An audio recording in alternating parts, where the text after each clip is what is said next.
Hi, everybody. I still love all these emoji Zoom things. Wow.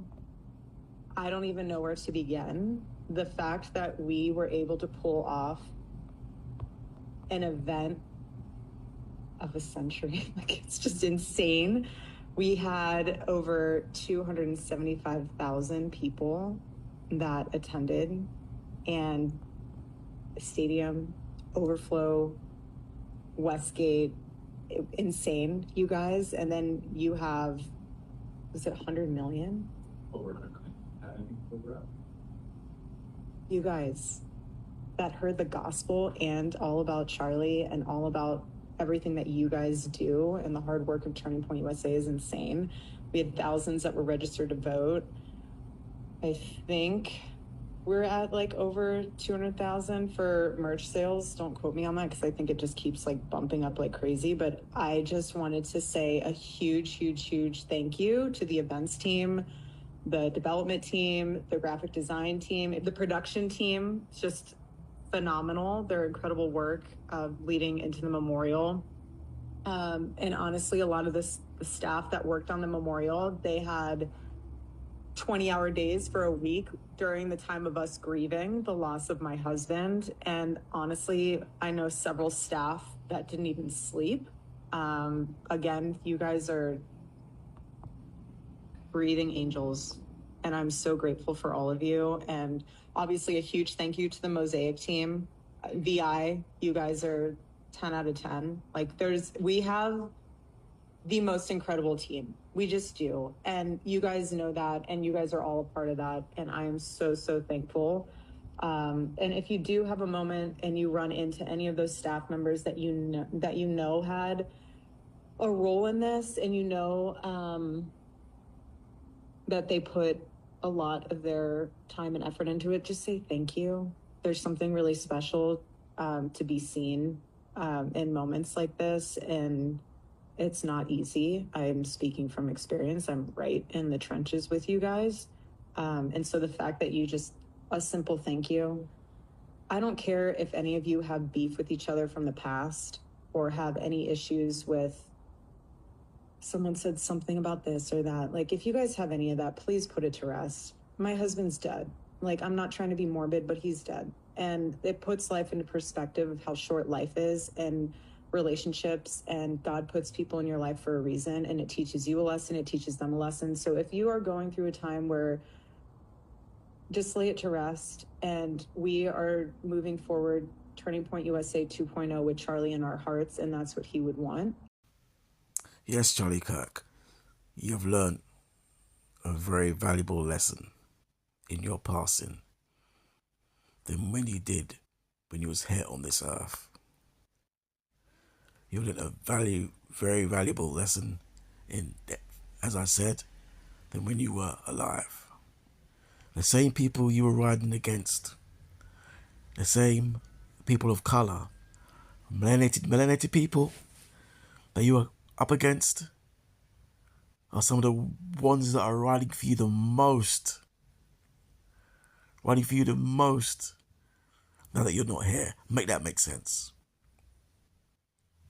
That goes to tell me that racism is nonsensical BS. And you now looking down, if you are looking down, should be seeing that and be turning. You should be turning. And not only should you be turning, but you should be turning with anger. Anger, maybe at your wife, but more importantly, anger at yourself. Real talk.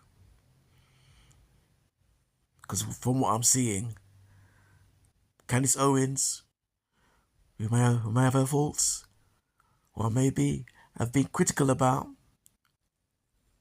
she's riding for you more.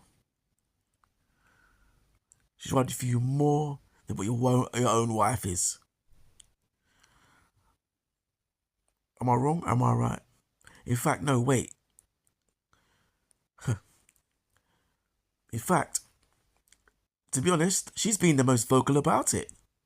about what's happened here with regards to what's happened to you. She's the one riding the hardest. She's the one publicly showing tears.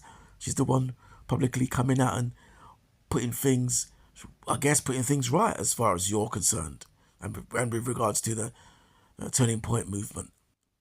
And it's funny because, yeah, you know, I read a lot and I see a lot. And to be honest, I haven't really heard much from the right-wing movement, to be honest. I haven't really heard much, to be honest. I haven't heard anything, really. Trump just shrugged, was casual about it, although he did give you a posthumous medal. But hey, you know, it's interesting. But anyway, back to Erika Kirk. I find Charlie Kirk's wife weird. Okay? I mean, that this audio was taken, 11 days after her passing? After his passing, sorry. And let's hear what she's saying. Is this a grieving wife? Is this a grieving wife? She's talking about pulling off an event which had 275 people attended. In her words, an overflow of people. 200,000 in merchandise. Thanking the graphics development and production teams. You know, happy about donations. And what did she say about her husband? I know it's morbid, but he's gone. She's saying that 11 days afterwards, and in death. I know we all mourn differently, but I found the whole thing strange. Her reaction, how she's talking afterwards, it's strange. It's like she's very mechanical, very robotic, just very off key. And even at the ceremony where he passed, you know, the big ceremony they had, just off key in her movements and as she's speaking, you know, that's like an emotive issue there, which doesn't quite make sense. You know, that's how I see it. I mean, Charlie Kirk, if you're looking down, I'd seriously want to have questions. I'd seriously have some questions to ask. Put it that way. And that begs the question, as I'll say this and I'll say it again. Be careful who you lay with. Be careful who you get married to. Be careful who you marry with. Be careful who you procreate with. But anyway, keeping this as it is, let me quickly go to some Facebook comments before I wrap this up. Here's a few good ones. Here's a good one. Some of us saw through her within the first 24 hours. It's the weirdest unexplained public debt situation I've ever witnessed. Agreed, I just said that. Very strange and very weird. Another one. I followed Candice for years and she was a best friend to Charlie Kirk. She isn't stupid and has been 99% correct in everything she investigates. She's right about Erika. It goes very deep down the rabbit hole and very strange. Charlie must have trusted her love to not see through her. Yes, exactly. Like I said, be careful who you procreate with. Here's one. As a widow of 6 years, I find it hard to be upbeat most days, and we were separated. The sadness for my children being in so much pain due to their loss causes me to struggle every day. I know everybody grieves differently, but something is very wrong there. Exactly. Extremely wrong. Extremely wrong. Another one. Honestly, I stand by us all having our own views.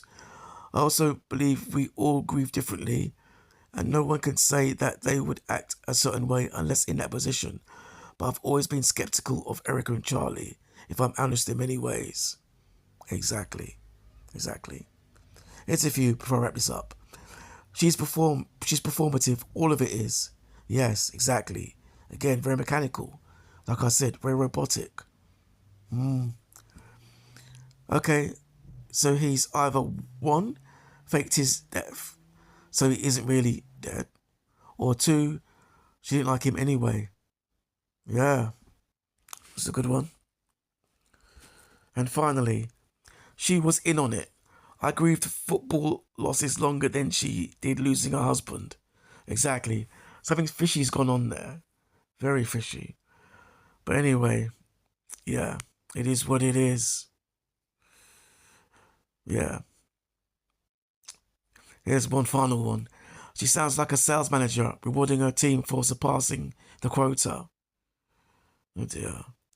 Imagine being happy about trading in your husband and father of your children for 50,000 hat orders. Oh dear. Anyway, I'll leave it there. Quite a few comments here. I'll leave it here. This confirms everything Candice has been saying. Slam dunk. Any woman who loved her husband, the father of her children, would be the polar opposite, the exact opposite of the way Erika is talking here. This is mind blowing. Exactly. Anyhow, let me leave it there, and I'm out. Later.